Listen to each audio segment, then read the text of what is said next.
ভণ্ড কাঠামোটা একবার বলবো আমরা যে জনপুকুরটাকে একবার দেখে যাও। এই জনপুকুরটাকে একবার ওনাকে দেখার জন্য আমরা আমন্ত্রণ করছি। সবাইকে বলছি এই জনপুকুরটাকে একবার দেখে যাবার জন্য। আজকে আমাদের কাছে যে খবর আছে, এরকম মাঠ আরো যদি দুটো হতো তাও মনে হচ্ছে লোক কম পড়ে যাবে। অতএব কেউ একটা প্রশাসনের লোক আমাকে প্রশ্ন করেছিল তোমাদের জনসভায় কত লোক হবে। আমি শুধু বলেছিলাম একটাই উত্তর, যে আমাদের বিশ্বজিৎ মাইতিকে জেতার জন্য যতটা লোক দরকার তার সাথে 10,000 লোক বেশি আসবে ইনশাল্লাহ। তাকেই জবাব দিয়েছিলাম।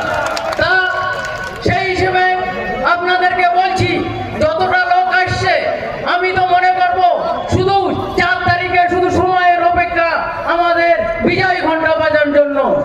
অতএব সবাইকে বলবো যে একটুকুনি ধৈর্য ধরে সবাই রাস্তা থেকে নেমে